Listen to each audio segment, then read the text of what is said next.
Imagine being offered the chance of a lifetime, a well-paid career and a new life in Russia. For hundreds of young women in Zimbabwe and across Africa, this was the promise of a program called Alabuga Start. But what if that promise was a lie?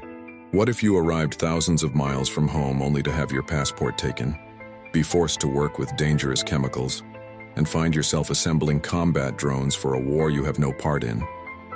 This isn't a hypothetical. It's the horrifying reality being uncovered right now. Today we are breaking down the alleged human trafficking and forced labor scheme operating out of Russia's Alabuga economic zone.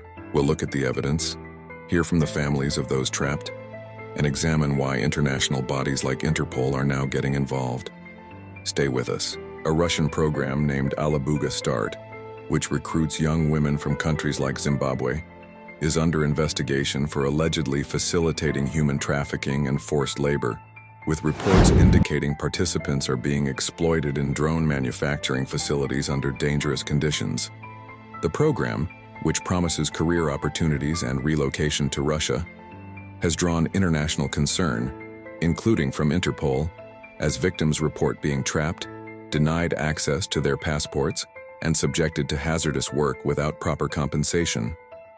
The Alabuga Start program, based in Russia's Alabuga Special Economic Zone, recruits young women from Africa and other developing nations, offering promises of well-paid careers and relocation. However, reports from a May 2025 study by the Global Initiative Against Transnational Organized Crime indicate that many recruits, including from Zimbabwe, are instead forced into labor assembling Garand-2 combat drones under poor and dangerous conditions.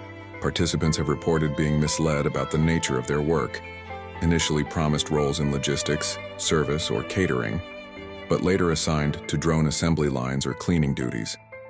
Some have described working with highly dangerous chemicals, long hours, and being under constant surveillance, with their passports withheld to prevent escape. In Zimbabwe, parents have reported their children who applied for the program are now trapped in exploitative conditions, with one mother stating her daughter was promised $1,500 but received none and is unable to leave Russia. The Zimbabwean government has not yet taken formal action, but the issue has prompted concern from civil society and international bodies.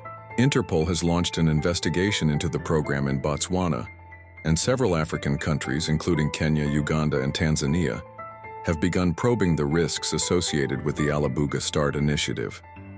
The U.S. Department of State's 2024 Trafficking in Persons report noted that Zimbabwe remains on the Tier 2 watch list due to inadequate anti-trafficking laws and persistent official complicity, which may exacerbate vulnerabilities to such schemes. So the Alabuga Start program stands as a stark reminder of how modern-day exploitation works, preying on the ambitions of young people with the false promise of a better future. From the fields of Zimbabwe to the drone factories of Russia, these women have been caught in a terrifying web of deception and forced labor. The key question now is what happens next? What responsibility do the governments of Zimbabwe, Russia, and other affected nations have to protect and rescue these victims? We want to hear from you. What do you think should be the first step in holding the organizers of this program accountable? Leave your thoughts in the comments section below. If you believe these stories need to be told, please like this video and share it to raise awareness. And don't forget to subscribe for more in-depth investigations into critical global issues. Most importantly, if this story has affected you, or you want to learn more about combating human trafficking, we have put links to the Global Initiative Against Transnational Organized Crime and other helpful resources in the description below. Thanks for watching. Stay informed and stay safe.